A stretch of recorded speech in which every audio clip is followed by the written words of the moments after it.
On nous pousse à acheter nos smartphones toujours plus chers, alors qu'en définitive, on a juste besoin de ça. Un téléphone à quasiment 250 € qui fait tout ce dont on a besoin et même plus. Ce téléphone, c'est le CMF Phone 2 Pro. Quand je l'ai reçu, franchement, je l'ai pris comme un téléphone lambda et j'en suis tombé complètement amoureux en à peine quelques jours. C'est vraiment le téléphone couteau suisse et qui est vraiment à glisser dans toutes les poches. Clairement, ce sera ma recommandation pour tous mes amis en 2025. S'il s'appelle CMF Phone 2 Pro, c'est qu'auparavant, on a eu déjà une première génération. En effet, l'année dernière, on a eu le CMF Phone 1. Sauf que depuis, Nothing a largement fait évoluer sa formule et on a désormais un téléphone beaucoup plus premium pour un prix quasiment pas augmenté. Au niveau du design, déjà, auparavant, on avait une coque interchangeable. C'était un aspect sympa, assez ludique, mais en définitive, même si on l'a plus sur la seconde génération, on a une épaisseur qui a été amoindrie et un poids aussi qui reste tout à fait contenu. On est à 7,8 mm pour 185 grammes. En main, c'est très confortable, hyper agréable à utiliser. Autre point qui fait qu'il est agréable en main, ce sont ses matériaux. On reste sur du plastique, mais il a été retravaillé de manière différente, c'est-à-dire que on va avoir un effet aluminium sur les tranches et avec un effet dépoli sur le dos. Alors là, c'est sur le modèle vert, c'est la même chose sur le modèle noir. Ensuite, on a aussi un modèle orange et un modèle blanc qui, eux, sont en finition grès ou métallisé. Voilà. Mais du coup, même s'il n'est pas vraiment fait avec des matériaux premium, entre guillemets, il y a ce rendu clairement qui fait son petit effet. Et puis on retrouve aussi les petites vis iconiques des CMF.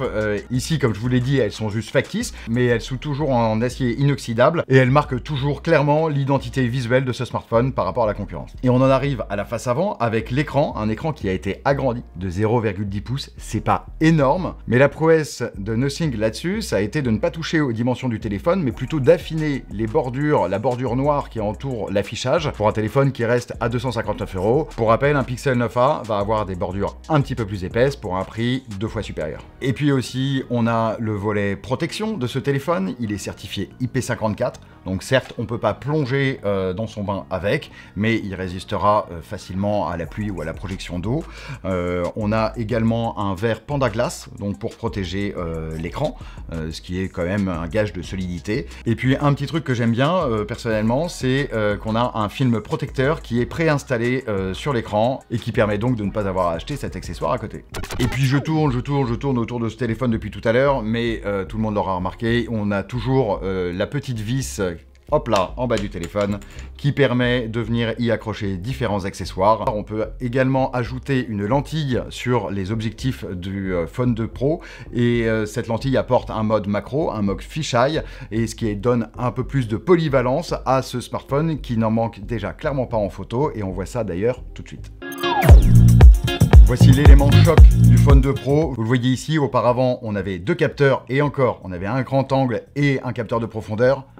Désormais, on passe à 3 objectifs. Un grand angle, un ultra grand angle et même un zoom optique. Oui, tout ça pour 259 €. C'est simple, sur le marché actuel, on n'a aucune autre proposition du même genre. Commençons par le capteur grand angle. Il offre des photos détaillées avec un rendu des couleurs assez punchy. Vraiment, ça flatte la rétine, c'est plutôt agréable. Alors au niveau de la justesse colorimétrique, bon, de temps en temps, l'herbe va être un petit peu trop verte, mais néanmoins, dans l'ensemble, ça va vraiment être très très correct. On a une photo aussi qui a un très bon piquet, qui offre des clichés vraiment très détaillés. Surtout, j'ai pas aperçu d'aberration chromatique, ce qui est vraiment un bel exploit sur un téléphone encore à ce prix. Voilà, 259 €, je le rappelle, et je le rappellerai souvent. Sur le capteur grand angle, on aura aussi de disponible le mode portrait. Celui-là va être correct, va bien détourer certains sujets, on va dire. De temps en temps, peut y avoir quand même quelques petites anicroches.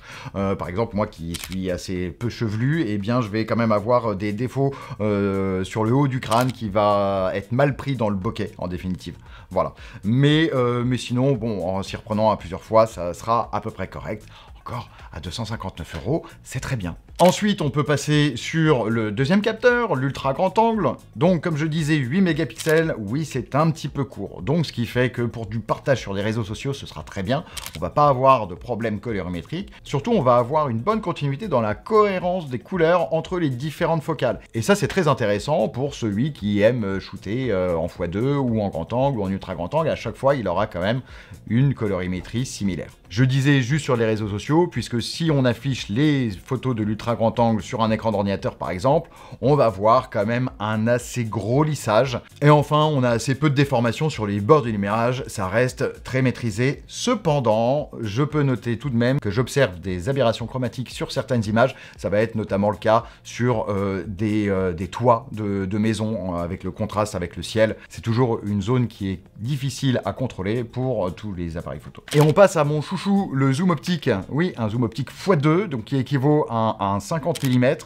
C'est pas forcément mon préféré. C'est vrai que j'ai tendance à plus utiliser du 75 mm.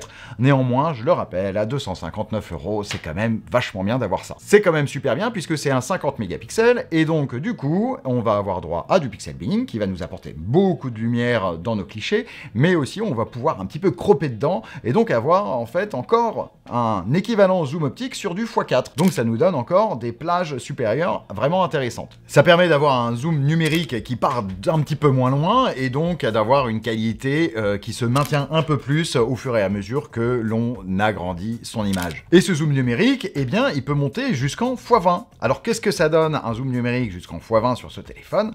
Eh bien, certes, ça va être un petit peu lissé, mais de jour, lorsque les conditions lumineuses sont bien rassemblées, je peux vous assurer qu'on peut grimper jusqu'en x10 sans vraiment trop de soucis. Ça, c'est pour des images en extérieur. En intérieur, je me limite plutôt à du x4, voire du x6 de temps en temps. Non, vraiment, du x4. x2, x4, c'est vraiment parfait. Et clairement, on aura un rendu de photos équivalent à des smartphones beaucoup plus chers. J'entends beaucoup plus cher, des téléphones à 500 €. 500 €. Oui, non, parce qu'il ne faut pas oublier ces grands frères de ce CMF Phone 2 Pro. Ces grands frères, ce sont les Phone 3A et Phone 3A Pro. Deux modèles qui sont soit équipés soit d'un zoom optique ou d'un zoom périscopique, qui sont clairement encore meilleurs que celui-ci, mais bon, les prix sont un petit peu supérieurs. En effet, on tourne aux alentours des 380 € pour le Phone 3A et 480 € pour le Phone 3A Pro, qui font aussi tous deux partie des leaders de leur catégorie. Alors vous allez me dire, c'est un sans faute en photo ce téléphone. Franchement, pour l'instant, le design, c'est du top. La photo, on me dit qu'il est impeccable. Non, on va un petit peu mesurer le jugement et on va parler du mode nuit de ce Phone 2 Pro. Ouais, lorsque la luminosité baisse, tout de suite, il n'est plus vraiment à l'aise. Sur le grand angle et sur le zoom optique x2, on va encore avoir de bons résultats grâce au pixel binning dont je parlais précédemment. Néanmoins, lorsqu'on passe en x4 ou en x6 ou au-delà, et lorsque l'on passe donc en zoom numérique pur, eh bien, la qualité va largement se dégrader. On va avoir exactement la même chose sur l'ultra grand angle. Là, ça va partir un petit peu en bouillie à cause du 8 mégapixels de ce capteur. Et ensuite, lorsque la luminosité vraiment est trop faible, je me suis amusé à prendre des clichés dans ma salle à manger avec une lumière qui provenait du salon qui était assez éloignée. Les objets, on les voit clairement sous-exposés. Il n'arrive pas à récupérer le flux de lumière qui arrive par derrière. Les algorithmes sont un petit peu à la traîne là-dessus. Bon, ensuite, est-ce qu'on peut lui en vouloir? Bah, sur un téléphone à ce prix-là, avec la telle polyvalence photo qu'il a, j'ai quand même du mal à lui en vouloir. Souvent, les smartphones d'entrée de gamme, ils font des concessions sur l'écran. Bah ouais, là du coup, on a du LCD à 60 Hz avec des couleurs délavées. Bah non, pas du tout. On a de l'AMOLED, du 120 Hz et un écran lumineux, vraiment lumineux, et bien calibré. Franchement, c'est du tout bon. Je monte jusqu'à 1265 nits. Donc en luminosité maximale, c'est énorme. Pour avoir mieux, il faut prendre son grand frère, le Nothing Phone 3. Sinon, les autres qui sont en dessous de 400 € si on veut, donc entre 250 et 400 €, ne feront jamais mieux. Là, vraiment, c'est le meilleur de sa catégorie. Et puis au niveau de la calibration, on a un delta E moyen qui est hyper bas, qui est en dessous des 3, et donc on a une justesse colorimétrique qui est parfaite. En plus, on va avoir énormément de nuances de couleurs qui vont pouvoir être affichées sur cet écran, tant sur l'espace sRGB que sur le DCI-P3. C'est aussi une bonne chose. La température des couleurs, elle est neutre, on a un blanc qui est vraiment blanc. C'est vraiment un écran qu'on a envie de regarder tout le temps, tellement il est bien fait. Streaming, jeux vidéo, photos, tout ce que vous voulez.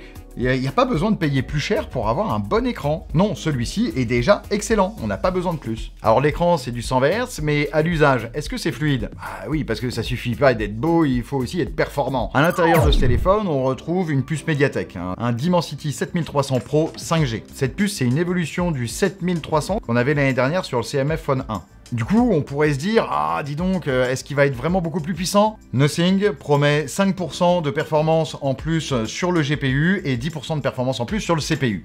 Donc certes, c'est pas énorme, mais après avoir fait tourner tous mes benchmarks sur ce téléphone et avoir rassemblé toutes les données, eh bien dans mon tableau comparatif, il se situe aux environs d'un smartphone vendu 400 €. Oui, donc oui, on a des performances qui n'ont que peu évolué depuis l'année dernière, mais elles étaient déjà suffisamment bien capées, donc en définitive, avec le petit apport qu'on a dessus, on se retrouve avec une machine qui fait largement tout tourner, qui a une interface totalement fluide, et lorsque j'ai lancé du Genshin Impact dessus en poussant tous les graphismes au maximum, eh bien j'arrive à maintenir un 30 FPS sur la durée. Sur la durée, puisque même dans un stress test, et ça c'est quand même un sacré culot, Nothing eh bien, arrive à augmenter les performances de son processeur. On a démarré le test à 80% à peu près de performance, c'est-à-dire qu'il commençait à se brider, mais au fil du temps, au bout de 60 minutes, il arrivait à monter à 100%. Donc c'est-à-dire à réfléchir intelligemment la dissipation de sa chaleur et à arriver vraiment à donner le maximum de ses capacités. Et alors là, on se dit, franchement, je vais devoir mettre une coque, sinon je vais me brûler les doigts. Non, pas du tout, parce qu'on monte à 34, 36 degrés,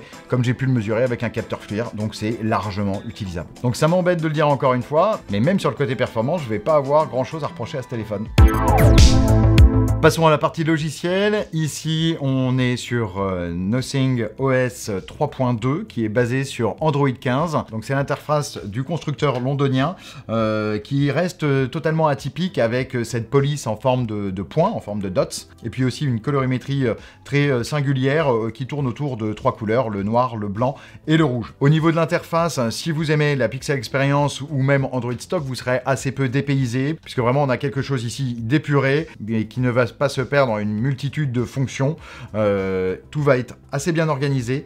On a un panneau supérieur qui ne peut pas être séparé en deux, donc on aura toujours comment les paramètres rapides qui seront accessibles tout en haut, suivis en dessous des notifications. Pas trop gênant. Moi, ce que je préfère, c'est ce qu'on avait déjà vu aussi sur les Phone 3 et Phone 3 Pro. Ça va être le volet inférieur qui permet d'accéder aux applications. Et ici, les applications peuvent être triées de manière intelligente en différentes petites sections, comme on peut avoir par exemple sur iOS. C'est vraiment vachement pratique, surtout que là, le tri est vraiment bien effectué. On a également accès à pas mal de personnalisation, si on a envie au niveau de son écran d'accueil, etc. bien évidemment, mais aussi des widgets qui vont être disponibles. La CMF Phone 2 Pro ne va pas du tout être radin sur cette partie-là, et c'est plutôt sympathique. On a aussi une bonne intégration, ça c'est propre à Nothing, des accessoires additionnels du constructeur, et je pense notamment aux écouteurs. On va avoir un aspect qui va être un petit peu similaire avec des AirPods sur un iPhone, c'est-à-dire qu'on aura un contrôle séparé et complètement global des buds qui peuvent être raccordés en Bluetooth avec ce téléphone. C'est suffisamment important pour le souligner également, on n'a aucun pourriciel sur ce téléphone. Oui, 259 € et pourtant aucune application préinstallée, ni de Facebook, ni de Netflix, ni de LinkedIn, ni de jeux à la mort moineux qu'on peut retrouver par exemple sur des Redmi. Ici, on va avoir simplement quelques applications de Nothing et ensuite toutes les applications de l'univers Google, mais dont on peut avoir vraiment une utilité sur un smartphone Android. Pour la partie mise à jour, on est sur 3 ans de mise à jour majeure d'Android et 6 ans de mise à jour de sécurité. Certes, dans quelques mois, on va devoir passer à 5 ans de mise à jour, comme va le rendre obligatoire l'Union européenne. Néanmoins, pour l'instant, je trouve que 3 ans, c'est déjà correct au niveau d'Android, pour le prix demandé encore une fois, et surtout, on a 6 ans de patch de sécurité. Donc 6 ans, on a de quoi voir venir et de quoi pouvoir utiliser ce téléphone longuement, un téléphone qu'on aura payé peu cher et grâce auquel on pourra consacrer son argent à autre chose. Et puis comme si c'était pas assez, Nothing propose également sur ce téléphone une nouvelle touche sur le côté. Cette touche, on l'a déjà vue sur les Phone 3, c'est l'Essential Key. L'Essential Key, elle permet d'accéder à l'Essential Space. Qu'est-ce que c'est donc que cet espace? Eh bien, c'est la conception d'intelligence artificielle du constructeur britannique. On va pas avoir sur ce téléphone, comme sur tous les autres Nothing, des fonctions de rédaction intelligente ou des fonctions d'amélioration de photos en post-traitement, etc. Non, on va simplement avoir un espace qui va regrouper toutes vos idées de la journée Donc c'est-à-dire que ce soit des captures d'écran que vous aurez pu faire, que ce soit des notes vocales que vous ayez pu enregistrer, éventuellement même une photo faite d'une affiche de concert, vous ajoutez en petite note « Rappelle-moi de réserver une place » et intelligemment, l'interface de Nothing va comprendre ces informations et donc appliquer ensuite un rappel pour réserver une place pour tel concert. Si j'ai vu un casque qui m'a plu sur internet, je vais prendre un screenshot et je vais lui demander bah, tiens, trouve-moi le prix le plus sympa, et ça va me trouver le prix automatiquement. Donc ça va être un aide-mémoire qui va vraiment être utile au cours de la journée. Et c'est vrai que je me suis surpris à l'utiliser assez régulièrement parce que ça répond vraiment à un usage que j'ai au quotidien et que je pense d'autres utilisateurs peuvent avoir. Donc au bilan du logiciel, on va avoir la même expérience qu'on peut avoir sur n'importe quel autre Nothing. Et en plus, on va avoir l'intelligence artificielle qui va être mise en avant sur un téléphone à 259 €. Ça aussi, je trouve que c'est un très bon geste de la part de Nothing vis-à-vis de ses consommateurs. Il ne les laisse pas au bord du chemin, quelle que soit la somme qu'ils dépensent dans un téléphone. Petit bilan de l'autonomie, et j'espère que j'aurai réussi à vous faire comprendre ma position, c'est-à-dire que ce smartphone ne peut pas être jugé par rapport à sa catégorie tarifaire puisqu'il dispose de performances bien supérieures. Et quand on le compare à des smartphones de puissance équivalente, c'est-à-dire qui tourneraient plutôt aux alentours des 400 €, là, il est dans la moyenne. Et donc, ce qui fait qu'il est ni bon ni mauvais, ça va pas être un champion d'autonomie, mais il tiendra largement ce dont on a besoin et ce qu'on lui réclame. En plus, c'est d'avoir une charge un petit peu véloce. Et là, pour 259 €, on a du 33 watts, ce que j'estime être suffisant, d'autant plus qu'à 2 fois plus cher, certains smartphones n'ont qu'une charge faussement rapide à 23 watts à peu près, POC le Pixel 9a. En revanche, on n'est pas sur un téléphone de milieu ni haut de gamme et donc ne vous attendez pas à avoir de la charge sans fil. C'est uniquement du filaire en USB-C par derrière, mais c'est rapide, moi ça me convient. Et je n'ai rien à redire à cela. Et on en arrive à l'heure du verdict. Que penser de ce CMF Phone 2 Pro? Entre nous soit dit, je cherche depuis le début de cette vidéo, depuis le début de mon test, ces points négatifs. Et j'ai du mal à les trouver. Ça fait bien longtemps que j'ai pas eu entre les mains un smartphone que j'ai envie de recommander chaudement à tous ceux qui me demanderont quel est le prochain smartphone à acheter. Celui-ci, je pourrais en faire mon daily si j'avais pas des besoins photographiques un peu plus poussés, par exemple pour poster mes images sur le site de Frandroid. Je ne peux pas décemment quand même me contenter d'un smartphone bien que polyvalent en photo, mais qui pêche un petit peu par certains moments, notamment en basse luminosité. Bon, ça va être le point négatif que je vais mettre en avant, mais je le rappelle, pour le prix, ce n'est pas complètement un point à mettre dans la colonne des moins. Le design est premium, il est confortable, il est agréable au toucher ou même en main. On a un écran qui a été agrandi, donc c'est-à-dire qu'on a fait du plus par rapport à l'année dernière sans vraiment augmenter le prix. C'est juste 10 € de plus que le CMF Phone 1. Et on a vraiment vu pire en inflation ces derniers temps sur d'autres modèles. L'affichage est hyper lumineux, il est bien calibré, c'est un bonheur à regarder. On a un processeur qui est rapide, on a une interface qui est hyper agréable, on a des mises à jour de sécurité qui mènent loin l'utilisation de ce téléphone. On n'a pas de bloatware, ça c'est un détail, mais bon, des pourriciels sur un téléphone, c'est toujours une horreur. La batterie, comme je l'ai dit, elle n'est pas comparable avec des téléphones au même prix qui vont avoir des performances qui vont être moindres et donc vont moins consommer. Ici, on va tenir plus d'une journée et je trouve que c'est largement correct dans une utilisation classique. Si on se recharge son téléphone une fois par jour, ça tiendra. Si on a des besoins supplémentaires, on ira vers un autre téléphone, c'est tout. Ce n'est pas que j'ai envie de lui donner sa chance aujourd'hui à ce CMF Phone 2, c'est juste qu'il mérite et qu'il vient vraiment décrocher la première place de tous les classements de cette tranche tarifaire. Je n'ai rien à lui reprocher, ou si peu. Vraiment, si vous avez besoin d'un téléphone, considérez-le. Même si vous avez un budget plus important, vous pourrez consacrer la différence à d'autres activités. Voilà, c'est tout pour moi. Je sais vraiment plus quoi dire de plus sur ce téléphone. C'est un coup de cœur, tout simplement. Du coup, je vous laisse sur cette note extrêmement positive. J'espère que cette vidéo vous aura plu. N'hésitez pas à lâcher un petit like, à laisser un avis en commentaire, à vous abonner, bien évidemment, à activer aussi la cloche des notifications. Sur ce, je vous dis à bientôt. C'était Edouard pour Frandroid. Ciao!